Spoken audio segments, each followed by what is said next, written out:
నమస్తే, నేను మీ Kittu. Welcome to 100 TV. Pawan Kalyan గారు సంచలనమైన వ్యాఖ్యలు చేయడం జరిగింది. ఇది ఎవరిని ఉద్దేశించి? ఒక సినిమా హీరోని ఉద్దేశించి. ఏంటి అంటే, ఒకప్పటి హీరోలు అడవులను కాపాడే వాళ్ళు, ఇప్పుడు ఆ అడవుల్ని స్మగ్లింగ్ చేసే వాళ్ళు హీరోలు అవుతున్నారు అనే ఒక సెన్సేషనల్ మ్యాటర్ గా పవన్ కళ్యాణ్ గారు వ్యాఖ్యం చేయడం జరిగింది. సో ఇది ఎవరిని ఉద్దేశించి అన్నారు, అది దేనికోసం అన్నారు అనే విషయాల గురించి మనతో చర్చించేందుకు మనతో పాటు ప్రముఖ సినీ క్రిటిక్ దాసరి విజ్ఞాన్ గారు మనతో ఉన్నారు. ఆయనతో మాట్లాడదాం. నమస్తే విజ్ఞాన్ గారు. నమస్తే. పవన్ కళ్యాణ్ గారికి, ఒక ప్రముఖ హీరో గారికి కూడా ఏదైతే ఎన్నికల సమయంలో కొన్ని సంఘటనలు జరిగాయి, అవి ఆ సంఘటనను ఉద్దేశించి, ఆ హీరోను ఉద్దేశించి పవన్ కళ్యాణ్ గారు మాట్లాడడం జరిగిందా, లేకపోతే ఇంకా ఏదైనా ఇంటెన్షన్ తో పవన్ కళ్యాణ్ గారు మాట్లాడడం జరిగిందా? బేసిక్ గా నిన్న ఆయన ఏమన్నాడు, ఆయన్ని అడవి మంత్రిని చేసిన పాపానికి అడవి మనిషిలా తయారయ్యి ఇష్టం ఉన్నట్టు మాట్లాడాడు. యాక్చువల్ గా చెప్పాలంటే చదివిస్తే ఉన్నమతి పోయింది అనుకోవాలో, లేకపోతే రాను రాను రాజుగుర్రం గాడిదైంది అనుకోవాలో, రాను రాను రాజకీయ నాయకుడు పవన్ కళ్యాణ్ అయ్యాడు అనుకోవాలో తెలియట్లా. ఏం జరిగింది? ఇప్పుడు ఒక సినిమా హీరో రాను రాను, ఒకప్పుడు సినిమా హీరోలు అడవులను కాపాడేవాళ్ళు, ఇప్పుడేమో స్మగ్లర్లు. అది ఇప్పుడు రాను రాను రాజగురం గాడిదైందనే సామెతని మనం మళ్ళీ మాట్లాడదాం. రాను రాను సినిమా హీరో రౌడీ అయినట్టు, రాను రాను సినిమా హీరో అడవి దొంగ అయినట్టు, రాను రాను సినిమా హీరో స్టేట్ రౌడీ అయినట్టు, రాను రాను సినిమా హీరో అదేంటి ఖైదీ నెంబర్ 786, ఖైదీ నెంబర్ 150 ఇంకేదో అయినట్టు, రాను రాను సినిమా హీరో దొంగ, ఖైదీ, గూండా, ఘరానా దొంగ అయినట్టు. ఇప్పుడు చూడు, ఇవన్నీ ఎవరు చేశారు? సినిమాలు చిరంజీవి గారు. ఆయన చేస్తే ఒకప్పుడు హీరోలు ఆపద్ బాంధవుడు, విజేత ఉండేవారు. ఇప్పుడేమో ఇలా రౌడీలు, గూండాలు తయారయ్యాడని ఎందుకు అనట్లేదు? లేకపోతే ఇప్పుడు అల్లు అర్జున్ నువ్వు టార్గెట్ చేసావా? నెక్స్ట్ ఇప్పుడు నీ గురించే మాట్లాడతా. అడవులు, గుడుంబా ఎక్కడ తయారు చేస్తారు? నడి రోడ్డు మీద చేస్తారా, వంటింట్లో చేస్తారా? అడవుల్లోనే చేస్తారు. అంటే అడవుల్లో ఇన్ సెన్స్ జనసంచారం ఎక్కువ లేని, చెట్లు పుట్ట ఆకు వక్క అటు ఇటుగా దట్టంగా ఉండే ప్రదేశాల్లో చేస్తారు. అవునా? అడవుల్లోనే చేస్తారు. గుడుంబ శంకర్ అని నువ్వు సినిమా పెట్టుకుంటే తప్పులేదు. పుష్ప 2 సినిమాలో ఒక హీరో స్మగ్లర్ అయితే నీకు తప్పు వచ్చింది.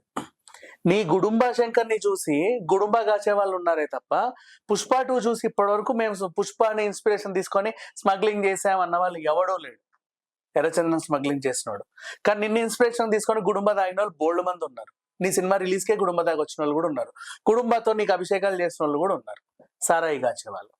నెక్స్ట్, నిన్ను చూసి ఇంకొకటి చేడినట్టు, మళ్ళీ చిన్నప్పటి నుంచి నిన్ను నాకుంటూ పీకుంటూ పెరిగినటువంటి నీ ముద్దుల సాయిధరం తేజ్, ఆయన నిన్ను చూసి ఎలా తయారయ్యాడు తెలుసా? గాంజా శంకర్ అనే సినిమా టైటిల్ పెట్టుకున్నాడు. అందులో హీరో గాంజాయి అమ్మేవాడంట. అంటే హీరో గంజాయి అమ్మినా తప్పు లేదు, కానీ హీరో స్మగ్లర్ అయితేనే తప్పు వచ్చింది ఈయనకి. నెక్స్ట్, ఈ గుడుంబ శంకర్ ని ప్రొడ్యూస్ చేసిన ఎవరు? అంజనా ప్రొడక్షన్స్. అంజనా ప్రొడక్షన్స్ లో గుడుంబ శంకర్ సినిమా వస్తే తప్పు లేదు, కానీ ఏ మైత్రి మూవీస్ వాళ్ళు పుష్ప 2 చేయడం తప్పు. అది సంగతి జరిగింది. ఇంకా ఓవరాల్ గా విషయం చెప్పాలి అంటే, చిరంజీవి గారు చేసే పనులు, పవన్ కళ్యాణ్ గారు చేసే పనులకి, అల్లు అర్జున్ గారు చేసే పనులకి చాలా వ్యత్యాసం ఉంది. ఇప్పుడు రీసెంట్ పోస్ట్ చెప్తా. చిరంజీవి అక్కడికి వెళ్ళి వాయనాడు బాధితులను ఆదుకోండి అని కేరళ ముఖ్యమంత్రి పినరయిని కలిసి డబ్బులు ఇచ్చాడు. ఆ వార్తని ప్రచారం చేయండి, చెప్పండి, అందరికీ చెప్పండి, అన్ని మీడియాలో వేయండి అని, చాటింపు చేయండి అని వాళ్ళ పిఆర్ టీంలు మెసేజ్లు పంపుతుంది మొత్తం పిఆర్ గ్రూప్స్లలో. మీకు కూడా రావడం జరిగింది ఆ మెసేజ్? కట్. ఇట్లాంటి చెత్త ప్రశ్నలు అడక్కి ఎప్పుడు. రిపీట్. సో ఇట్లా పిఆర్ మెసేజ్లు అన్ని పిఆర్ గ్రూపులలో వీళ్ళు ఈ చాటింపు చేస్తున్నారు, ప్రచారం చేయండి అని. సేమ్ అదే అల్లు అర్జున్ అక్కడ 25 లక్షలు ఇచ్చినా, 25 కోట్లు ఇచ్చినా, 25 రూపాయలు ఇచ్చినా, 25 పైసలు ఇచ్చినట్టు ఎవడికి తెలియదు. ఈ టీమే మళ్ళీ చెప్పారు, మా చిరంజీవి గారు 1 కోటి రూపాయలు ఇస్తే అల్లు అర్జున్ 25 లక్షలే ఇచ్చాడు అని. ఇది జరిగింది ఓవరాల్ గా. ఆయన ఇచ్చినట్టు చెప్పుకోలే. నెక్స్ట్, అదే అల్లు అర్జున్ గురించి ఇప్పుడు మీరు మాట్లాడిన సినిమా గురించి, మీరు విమర్శించిన స్మగ్లింగ్ సినిమా గురించి చెప్తా. చాలా క్లారిటీగా సుకుమార్ గారు ప్రెజెంట్ చేశారు. ఏమని? ఈ సినిమా చూసి స్మగ్లర్ తయారవ్వండి అని చెప్పలా, ఒక సిచ్యువేషన్ ని ప్రెజెంట్ చేశాడు. ఏంటి ఆ సిచ్యువేషన్ అంటే, ఏ పనైనా చేయగలిగే సమర్థత ఉన్న వ్యక్తి ఒక దగ్గర ఉన్నాడు. అతను ఫ్యామిలీని పోషించడానికి పని చేయాలి. ఏ పనైనా చేస్తాడు. అవి నువ్వు చెట్లు మోయమని, మూటలు మోయమని అన్ని పనులు చేస్తాడు. కూలీ నాలి పనులు కూడా చేస్తాడు నువ్వు ఆయనకు సరిగ్గా అయిన డబ్బులు ఇస్తే. కానీ అక్కడ ఫెసిలిటీ లేదు. ఆ పని చేయాలి లేదా ఈ పని చేయాలి, రెండు పనులు ఉన్నాయి. ఆ పని చేయాలంటే 100 రూపాయలు ఇస్తామన్నారు. నేను ఏ పనైనా చేయడానికి రెడీగా ఉన్నా, కానీ ఆ 100 రూపాయలు మాకు సరిపోవు. ఇక్కడ ఏంటంటే 1000 రూపాయలు ఇచ్చే పని రిస్క్ తో కూడింది. స్మగ్లింగ్ చేయాలి, పోలీసుల నుంచి దాచాలి, ఇంకేదో చేయాలి. కానీ అక్కడ వేరే సోర్స్ లేదు. ఆయన బయటికి వెళ్ళి హోటల్లో పనిచేసే సోర్స్ లేదు, సూపర్ మార్కెట్ లో పనిచేసే సోర్స్ లేదు, ఏటీఎం ముందు వాచ్మెన్ గా పనిచేసే సోర్స్ కూడా లేదు. అక్కడ ఆయన చచ్చినట్టు ఆ పనే చేయాలి లేదా ఈ పని చేయాలి. నిజాయితీగా ఈ పని చేసుకోవచ్చు కదా అని కూడా అంటారు. నిజాయితీగా ఆ పని చేసుకుంటే ఆయన ఉరేసుకు చావాలి, ఫ్యామిలీలను పోషించలేక. ఎందుకంటే పని చేసే స్తోమత అన్నీ ఉన్నాయి, ఆ శక్తి అన్నీ ఉన్నాయి. కానీ అతను ఆ పని చేయలేడు, ఇంకేదో పని చేయాలి. ఇంకేదో పని లేదు. ఖచ్చితంగా 2 సోర్స్లు ఉంటాయి. ఆ పని ఎత్తుక్కున్నాడు. 1000 రూపాయలు వస్తున్నాయి కదా అని. నెక్స్ట్ దాంట్లోనూ ఆయన ఏం చేశాడు, అంచెలంచెలుగా ఎదిగాడు.